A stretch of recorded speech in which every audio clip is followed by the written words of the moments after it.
Deixa a luz do céu entrar.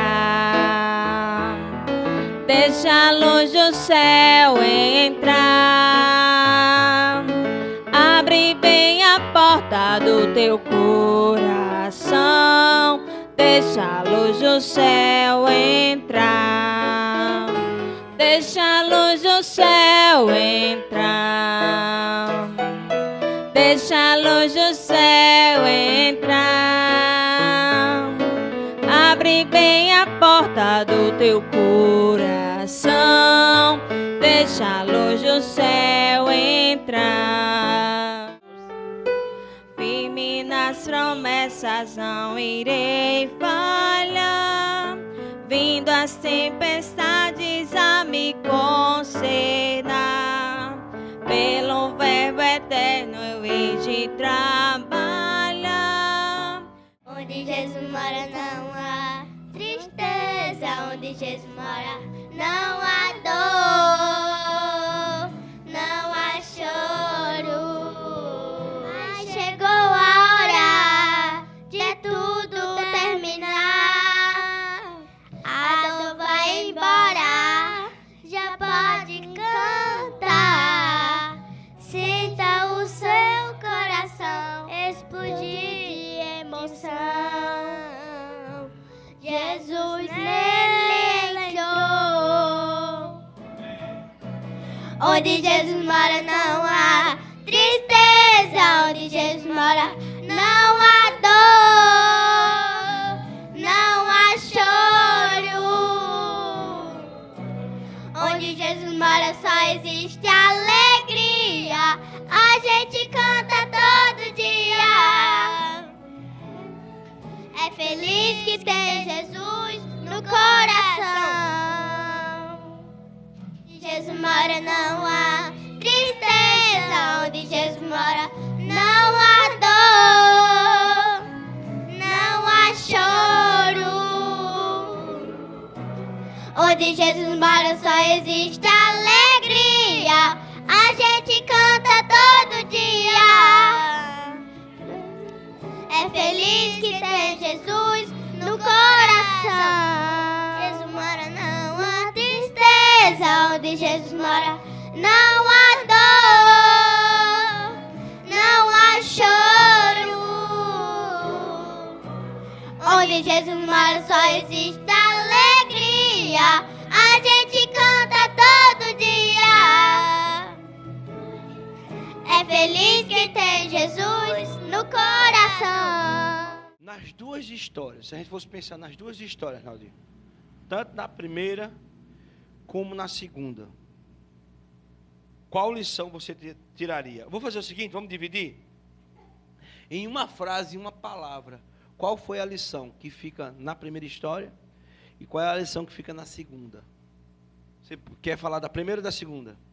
Na verdade, a gente podemos tirar várias lições, né, das duas histórias. Mas da primeira é que nós não devemos se preocupar só com o exterior, a parte de fora, né, de arrumação, de sempre estar bem no seu devido lugar. E esquecer o principal, né, que era o ensinamento, que era o que Jesus queria que elas aprendessem.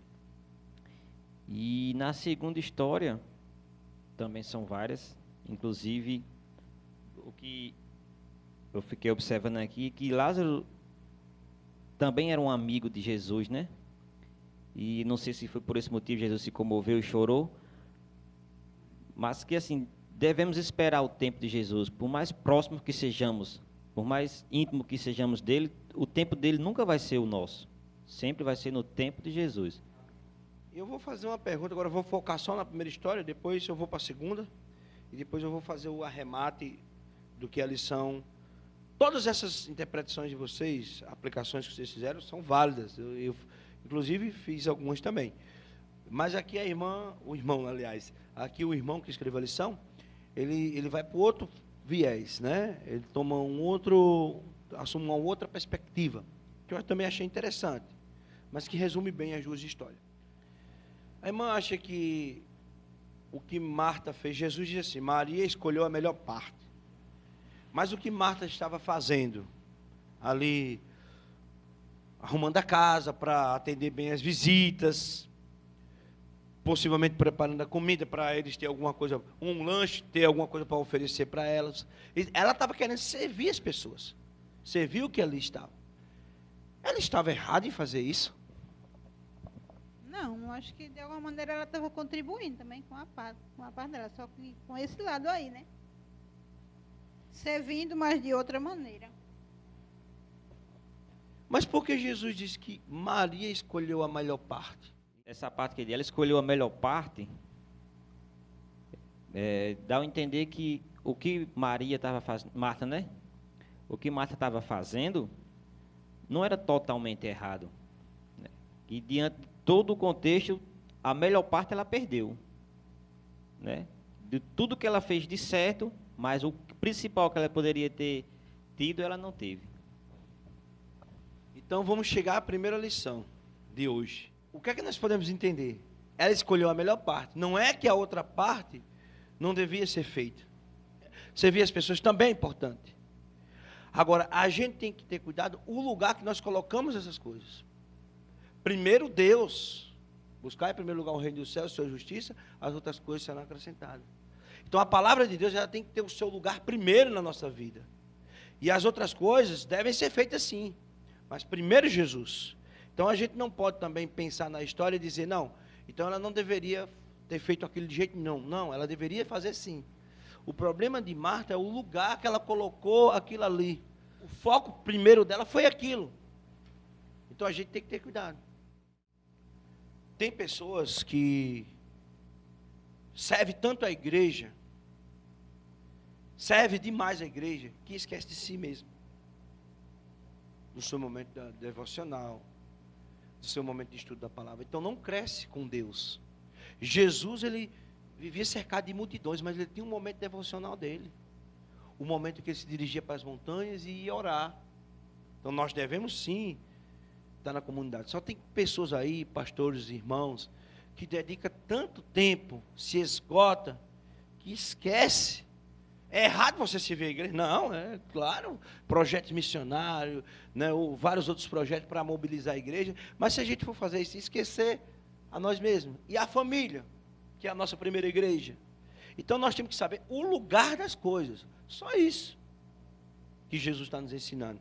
Então a primeira lição que o irmão que escreveu a lição de hoje quer nos ensinar, a partir da primeira história, é: concentre-se em Jesus. Então, o exemplo de Marta e Maria, para nós, como retratos de nossa fé, nos ensina uma coisa, que a nossa primeira prioridade, a nossa prioridade primeira, tem que ser Jesus.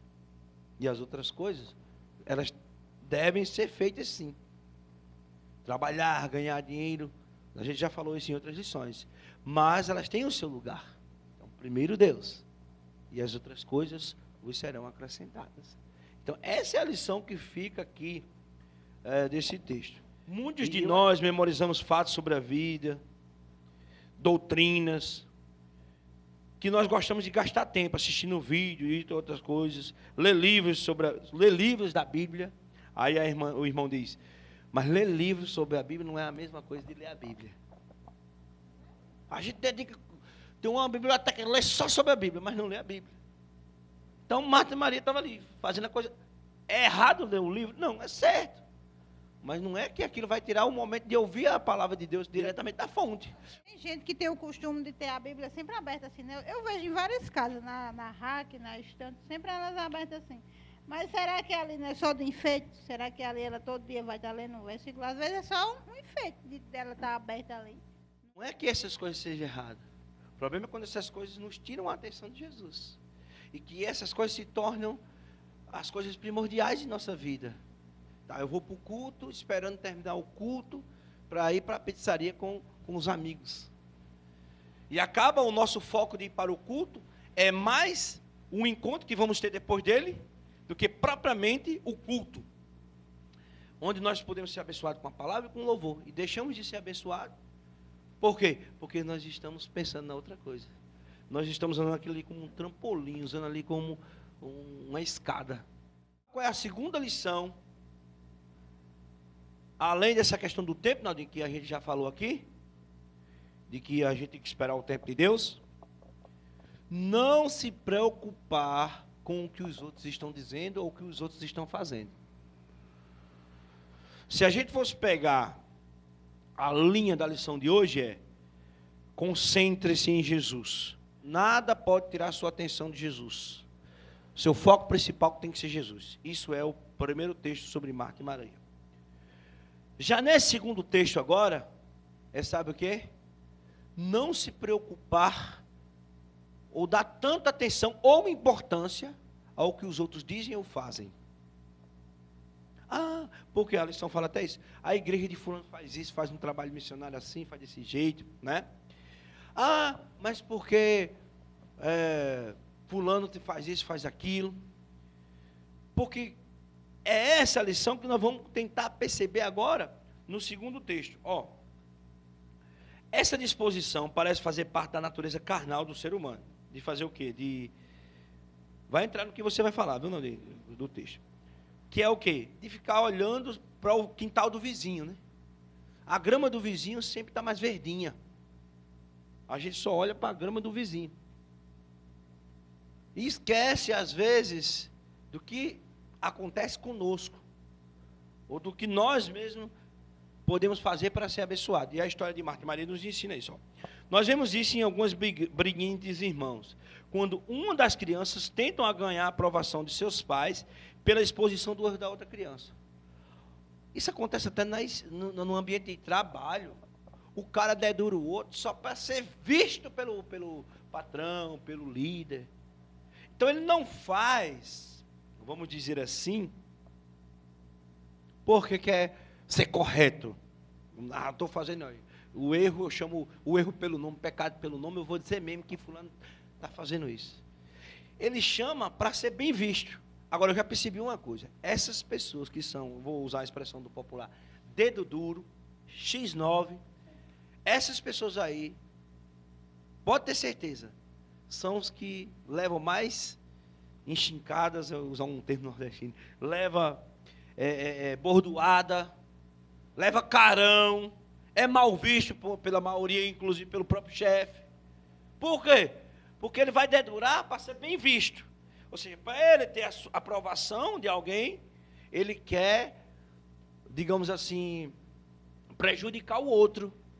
Mas quando ele faz isso, não é o caminho certo.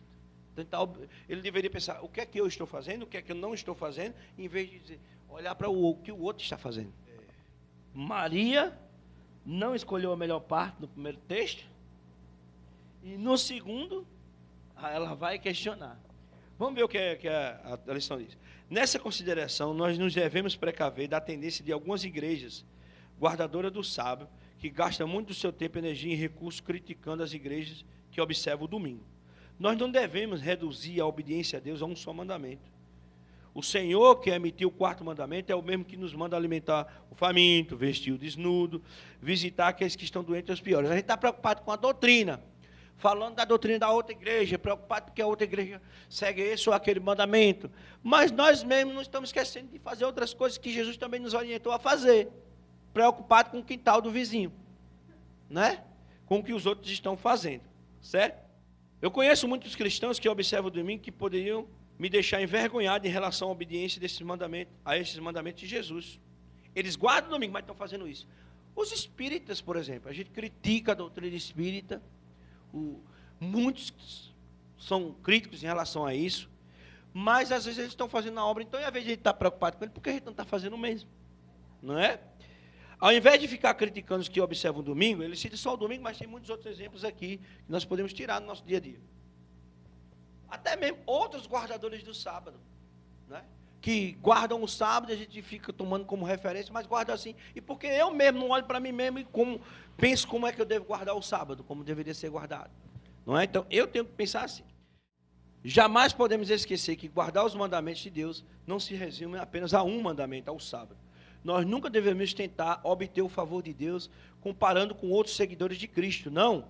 A única justiça que é aceita por Deus é a justiça de Cristo, que nos é dada gratuitamente através da fé somente.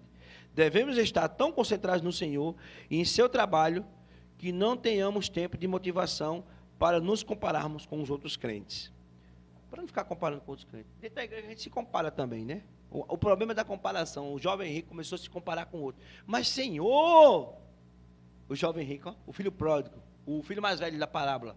Senhor, meu pai, companheiro, eu sempre tenho te servido, ele não. Eu economizei esse tempo todo, nunca gastei nada teu. Olha o que ele fez com o teu dinheiro.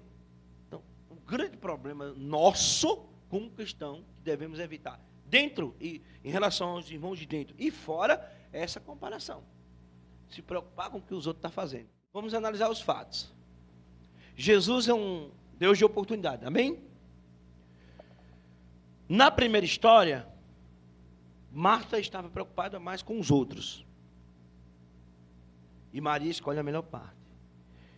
Tem essa segunda história agora, para mostrar que Jesus dá uma nova oportunidade para que eles pudessem reaver aquilo que tinha acontecido lá naquele primeiro momento. Sempre há uma nova chance. E agora há uma oportunidade para Marta se concentrar em Jesus.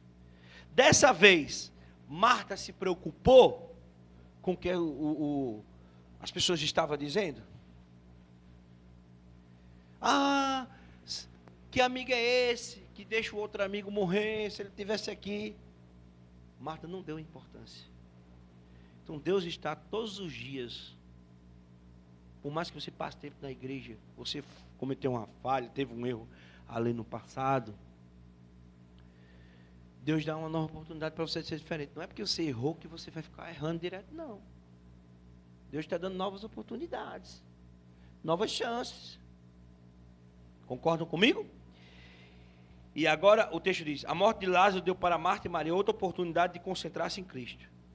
Quando Marta encontrou Jesus, ela expressou sua fé nele, embora seja improvável que ela esperasse que Jesus ressuscitasse do lado naquele tempo. Ela também não sabia se Jesus ressuscitaria, não, mas ela teve fé, ela confiou. Pronto, mas aqui o que eu queria falar naquela hora é a junção dos dois textos, né? No começo aqui fala, na hora que Jesus vem, chega lá, né, na aldeia, quem primeiro vai encontrar Jesus? Das duas. Quem primeiro? Aqui estava concentrado ou aqui não estava na primeira história? Quem primeiro foi encontrar Jesus foi Marta. Aqui não estava concentrada. Mas aqui estava concentrada, que no caso era Maria, ela ficou em casa sentada.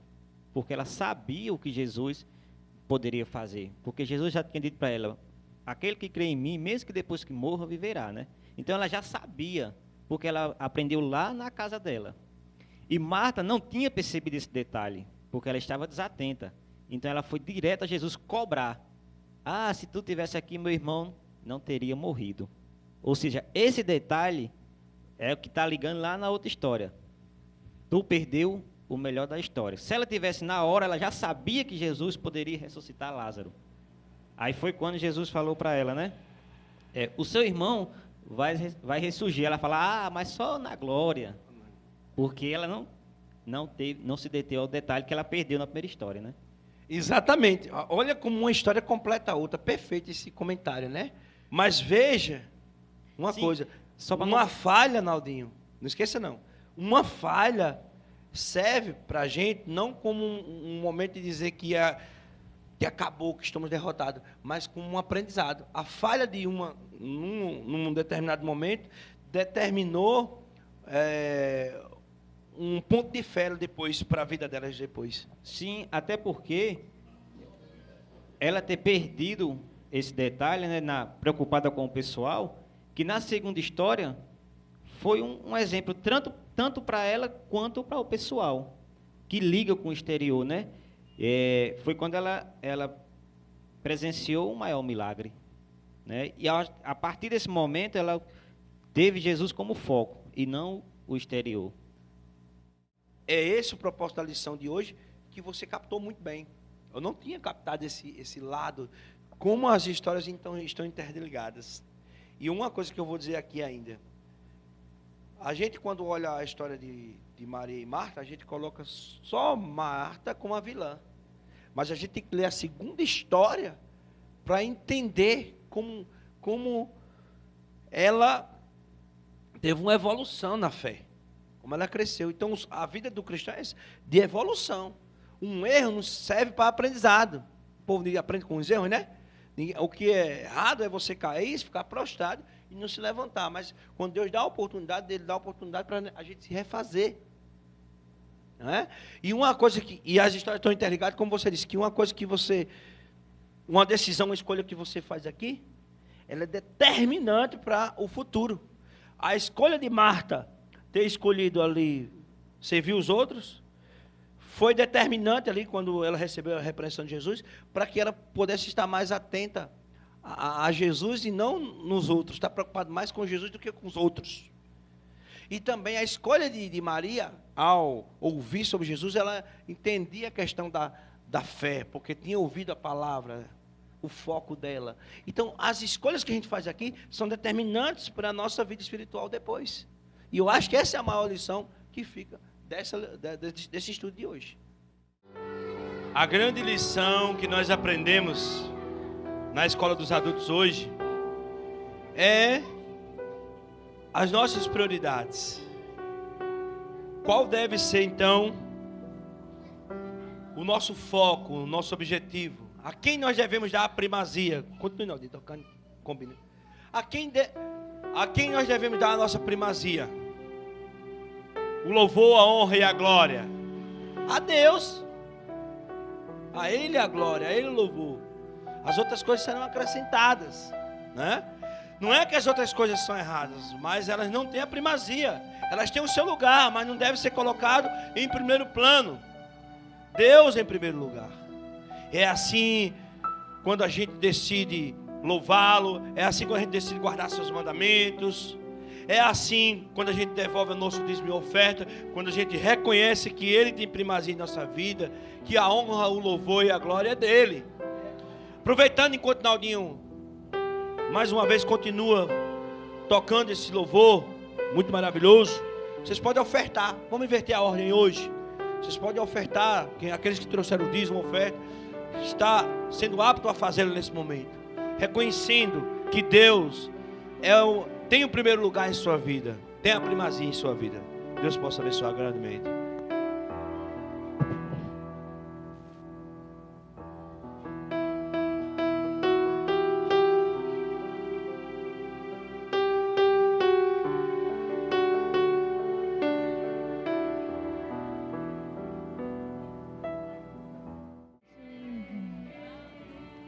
Mestre, eu preciso de um milagre. Transforma minha vida, meu estado. Faz tempo que eu não vejo a luz do dia. Estou tentando sepultar minha alegria, tentando ver meus sonhos cancelados. Lázaro ouviu a sua voz quando aquela pedra removeu. Depois de 4 dias ele reviveu. Mestre, não há outro que possa fazer aquilo que só o teu nome tem todo o poder. Eu preciso tanto de um milagre. Remove a minha pedra, me chama pelo nome, muda a minha história, ressuscita os meus sonhos, transforma a minha vida, me faz um milagre. Faz tempo que eu não vejo a luz do dia, estão tentando sepultar minha alegria, tentando ver meus sonhos cancelados. Lázaro ouviu a sua voz quando aquela pedra removeu. Depois de 4 dias ele reviveu.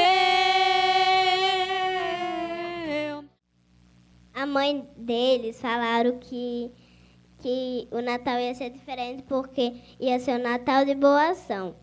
Aí o Ben, ele tirou ajudar um amigo que não tem amigos sozinhos.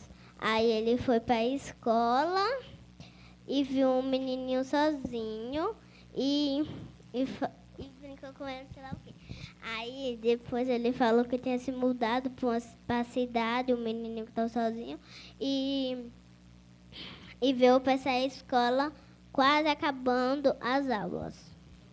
Aí quando ele fizesse, ele botava um enfeite na árvore de Natal. Aí ele aprendeu, ele e Beca falando um pouquinho sobre como foi a boa ação. Aí agora ele entendeu o que a gente pode fazer para Jesus, ele que ele fez. A mãe dele reuniu toda a família para falar que era um Natal diferente. Ela fez uma caixa para, quando ele fazer uma boa ação, tem que colocar um enfeite na árvore. E quando ele foi para a escola, ele ajudou o menino e brincou com ele.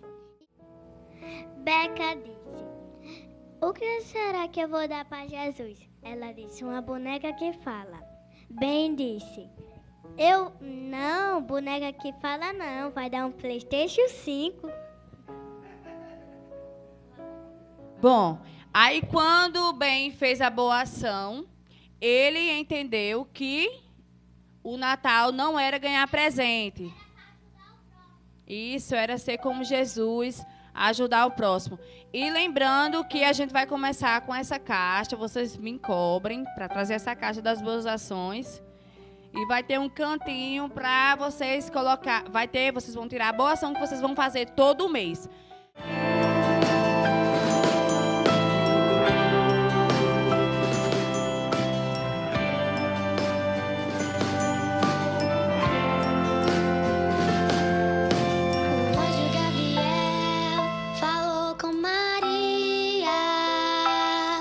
Sobre o Filho de Deus que ela teria. Em uma noite calma nasceu Jesus. Sobre uma estrela que brilhava cheia de luz. Aleluia, aleluia, aleluia.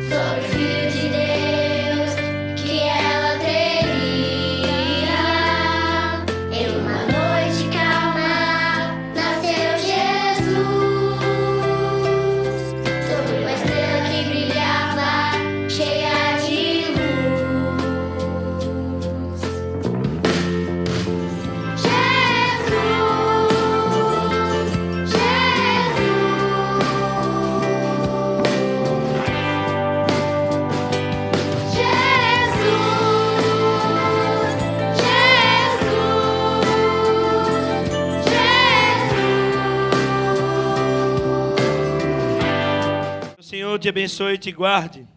Que o Senhor faça resplandecer o seu rosto sobre ti e de ti tenha misericórdia.